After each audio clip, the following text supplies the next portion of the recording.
power. And Canelo is a guy that has power, but is constantly working on it. There's a great clip of him working with Andy Ruiz.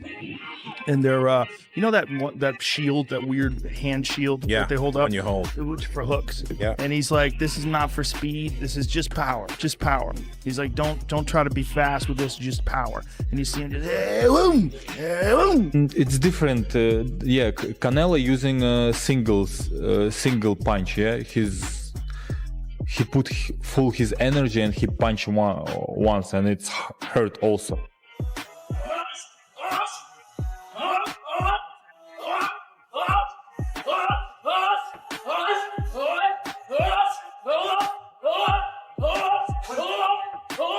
Canelo will defeat Crawford. Boxing experts warn that Canelo's punches are on another level. Russian fighter Dmitry Bivol, who knows Canelo well, explains that his power isn't only about strength but also placement, timing, and strategy. Canelo lands his shots at the perfect moment for maximum damage. His punches aren't just heavy, they're precise and break opponents down piece by piece. With the Canelo, he put all his energy, all his power on single punch. And maybe single punch sometimes he's harder, Canelo, than Better Beef. No way. Because Better Beef didn't do like Better Beef was more like close and compact. Compact. Tight guard. But if you ask them, let's do like 5 punches, Better Beef, every punch will be hard. With Canelo, maybe first hard and then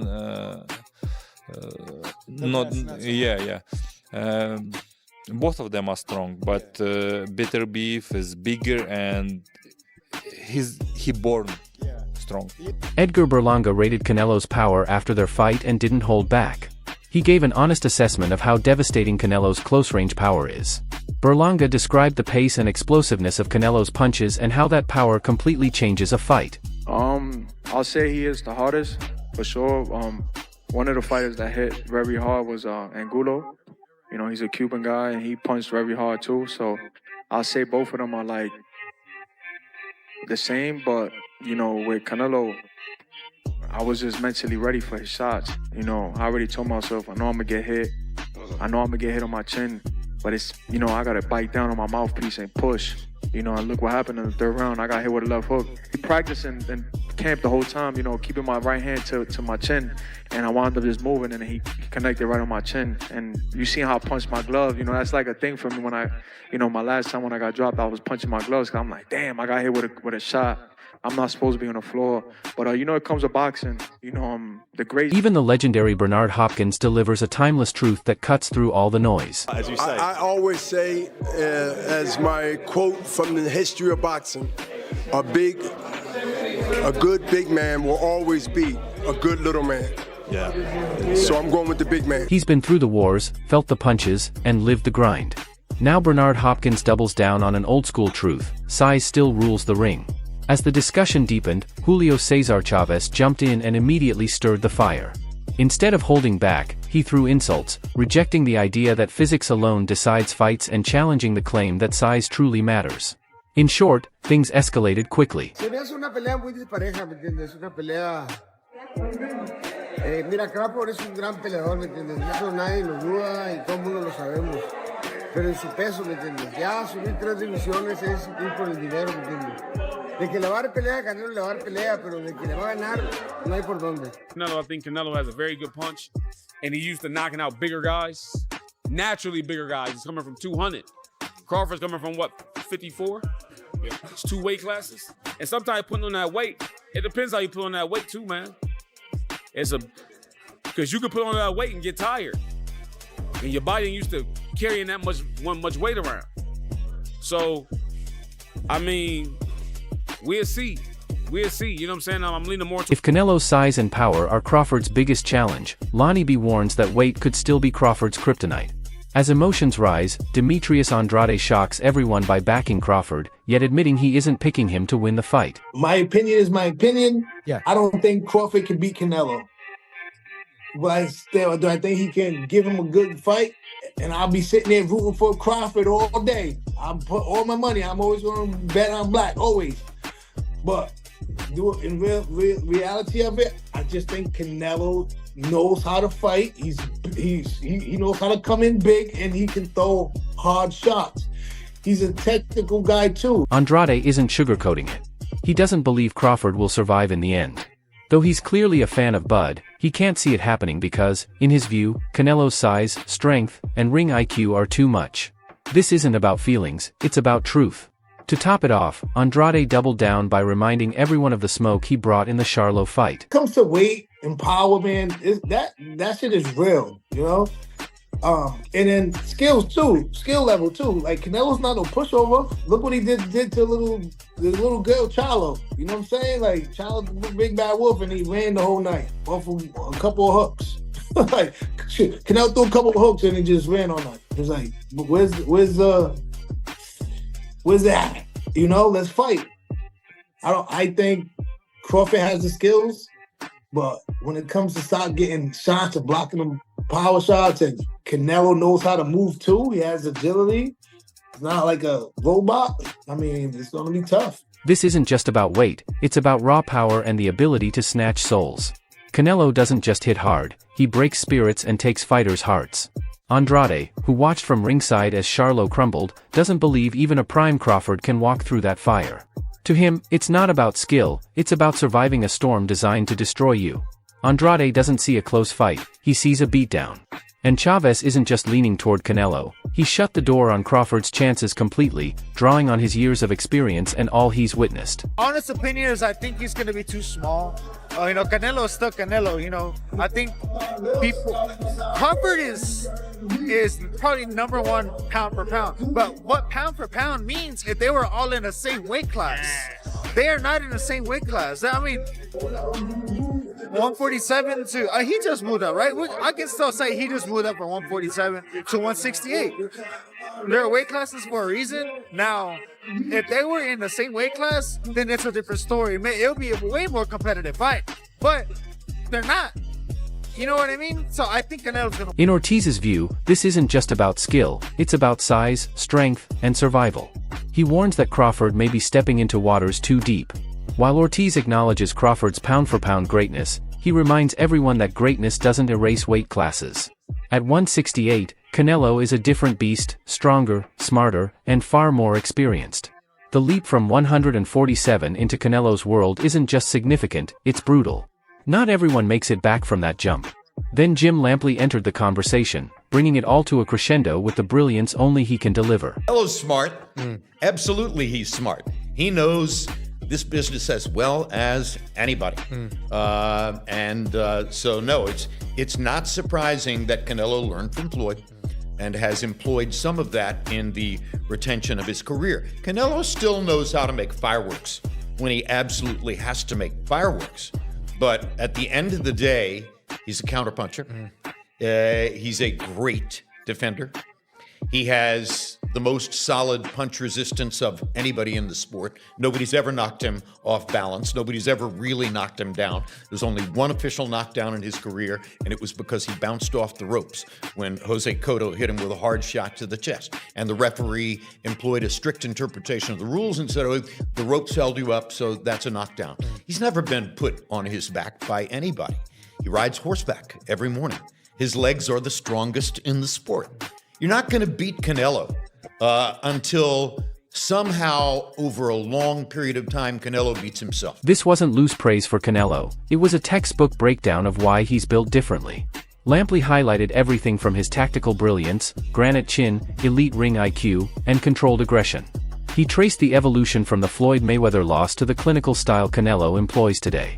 But Lampley didn't stop at skills, he went deeper, into the mind. He's tired of all the discipline he has had to employ to make all the money he's made. If he has enough giant ranches in the Yucatan, if he has enough beautiful horses, if he has had enough unforgettable dinners with Mexican billionaires in Mexico City and Vegas, then maybe. But my guess is he will retire without incurring another loss, because it's important to him to do that. I do like him against Bud Crawford, but I do think that it's a great fight. Now, I could change my mind when we get closer. Bud Crawford, to me, is a latter-day Sugar Ray Robinson. He has the multiple skills of Sugar Ray Robinson. He can defend or attack. He has a deep inner mean streak that he can employ at any moment in a fight to get what he wants. He compared Crawford to one of the all-time greats to show just how special Bud is. It's not only talent, but a volatile mix of skill, control, and a cold, quiet fire that fuels him. Lampley sees a fighter who can instantly shift from calm human to ruthless killer. Then Joe Rogan and Mike Vayon joined in, adding their takes, a blend of excitement, predictions, and stark reminders of what's truly at stake. What do you think of Crawford Canelo? I love it. Do you? Yeah, I love that. See, I don't. Crawford wants to do it. I don't love it. Why? I think it's Crawford's last fight, so I'm happy he's gonna cash out, and I'm rooting for him. But I would like to see him stay at 54 and fight Virgil Ortiz. I'd like to see that too, Yeah. but the big money is Canelo. I know. And why not do it? I mean, what a ballsy move. You go 47 to 54 and you go right up to 68. That's crazy. Because he's really not even at 54. No. He's taken the fight at 54. He took Madrimov because it was a big fight. Yeah. Wins another world title. This isn't just a jump in weight, it's a leap into danger, legacy, and massive money. Moving from 147 straight to 168 without stopping at 154 seems reckless, maybe even a final gamble. While the grid is acknowledged, the cost raises concern. Joe Rogan didn't hold back, noting that even if Canelo isn't at his absolute peak, he's still a beast in the ring. Best switch hitters, I think, since Marvin Hagler, and one of the most skillful boxers alive. And then you have Canelo, who probably isn't the same guy as he was just like a few years ago. Right. But still, one of the greatest of all time. Still has brutal knockout power. You know, I mean, if you go back to like some of his, you know, like more impressive fights from a few years ago, like the Amir Khan KO, you know, like the Billy Joe Saunders KO, like those KO, like he's probably not that guy anymore. Yeah. But he's still young enough that he's still like pretty close to his prime and one of the best of all time. This wasn't just nostalgia, it was a wake-up call about what Canelo still brings to the table. Joe Rogan gave Crawford his flowers, no question, but when the focus shifted to Canelo's fight-ending power, his tone changed quickly. From the crushing KO of Amir Khan to the brutal uppercut that shattered Billy Joe Saunders' face, those moments still cast a long shadow over the sport. If I have to pick, if I had to pick, I'll put Canelo, just because of the weight disparity. You know, it's tough moving up that many weight classes, but if anybody could do it, it'll be Terence Crawford. You know, he's talented. He's a great fighter. He does everything well. He adjusts well. He has the mindset. Canelo's gonna come prepared. I think he's gonna be totally motivated for this fight. I think you're gonna see like a great Canelo. I think you're gonna see a great Crawford. He's trying to test this up and be the greatest. Like, I mean, if he wins this fight, I mean, he enters that GOAT conversation. So. Kyron Davis is clear about what Canelo brings to the table, and it's not just a shift in weight class. He gave Crawford full respect but didn't mince words about the truth. A focused Canelo is a nightmare. Davis expects him to enter faster, stronger, smarter, and fully aware of what's at stake. In a moment of self-awareness, Kyron Davis brought boxing back to its simplest truth: weight classes exist for a reason. Getting too much into that. Right. Weight classes is there for a reason. And when you're lighter, you can do different things. When you're heavier, you can do different things. With weight classes come different tools that you can use. Heavyweights use more of their body weight. They can use their long reach for certain different things when they're fighting smaller heavyweights. You got guys in smaller weight classes, they can run off combinations. You can't really say would Chocolito be as great of a combination puncher in a super middleweight? Probably not. He summed it up directly: size is everything. Moving up in weight brings more than just skill, it adds mass, reach, and power. Kyron Davis made it clear that what works at 147 doesn't necessarily hold up at 168. Then came Juan Manuel Marquez, carrying the cool confidence of a fighter who backs Canelo without a shred of doubt. Canelo Alvarez is a good fighter. He's a good fighter. He defends his titles against William School. William School is a good fighter, but I think the experience, the power, Canelo has everything. Marquez sees championship DNA in Canelo and points to all the boxes he checks: strength, experience, and the way he dismantles tough contenders like William Skull. For Marquez, this isn't just about collecting belts, it's about dominance. And while he respects Crawford's talent, he made it clear that the weight gap may be too much for even Crawford to overcome. Because Terence Crawford is a good fighter, but in the sport of boxing, has divisions. You know what I mean? You know, Right, weight classes. You know what? Right? Yeah, weight classes for a reason. Weight classes for And Terence Crawford is a good fighter in super lightweight, welterweight, super welterweight, but I think more. I remember when Terence Crawford fought with Madrimo. Yes. He looks slow. He looks with no power. And three more divisions, two more divisions. I think it's a top fight for Terence Crawford, but Terence Crawford is a great fighter. He has a great defense. He has a good combination punches, but I think the weight class is no good for him. Marquez gives Crawford full credit, elite skill, slick defense, sharp combinations, but still doesn't see it being enough at 168. He's watched Crawford struggle with step-ups before, noting slight dips in speed and questions about his power. Now, with a 2-division leap, Marquez believes even Bud's natural gifts won't be enough. And then came Roy Jones Jr., cutting through the noise with the kind of perspective only a legend can provide. I pay no attention to the weight factor. What I pay attention to is the skill level that both guys show in and out of the ring. And what I'm seeing is I see a hungry Crawford, a Crawford that has been looking for the opportunity for a long time, finally getting the opportunity, and really ready to grab. Roy wasn't focused on the trash talk or the headlines. What caught his attention was Crawford's hunger, a man chasing legacy instead of just wins.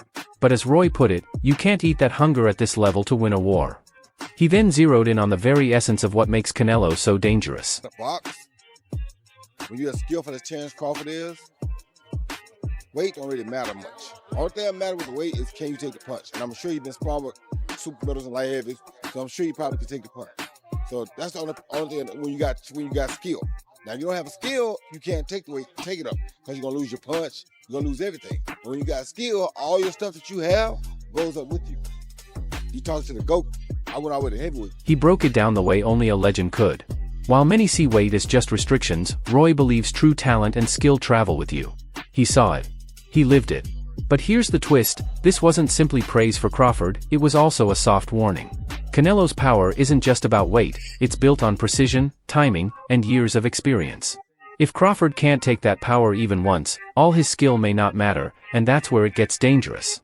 Lonnie B then stepped in with some hard reality, pointing out what others were too busy riding the hype train to notice. Judge, he just push. You can't really judge it by that because he couldn't stop Matronov for coming at him,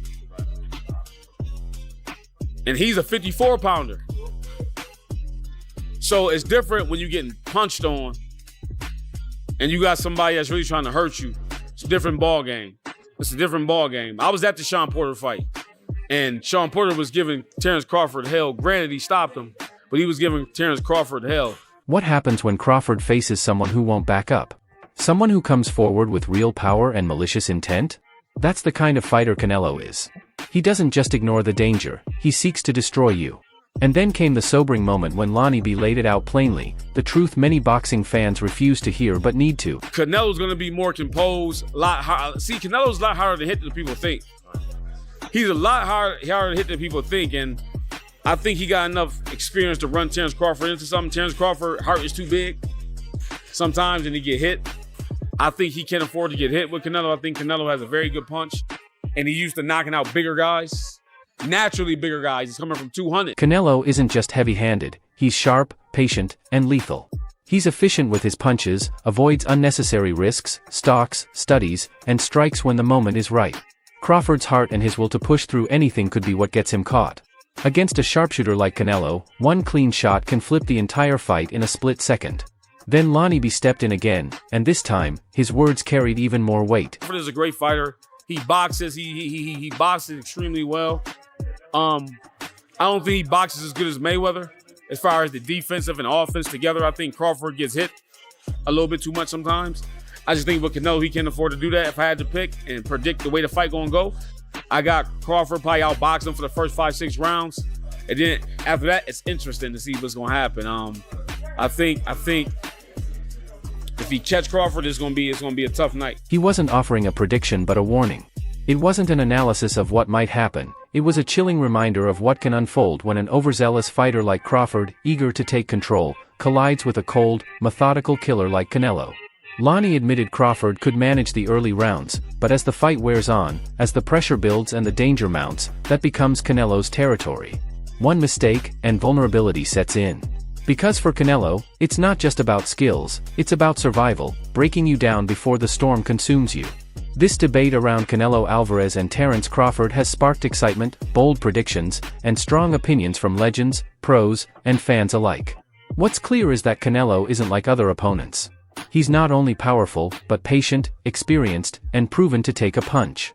While Crawford may control the early rounds with movement and ring IQ, the real test begins after round 6, when Canelo's pressure, timing, and body shots start taking their toll.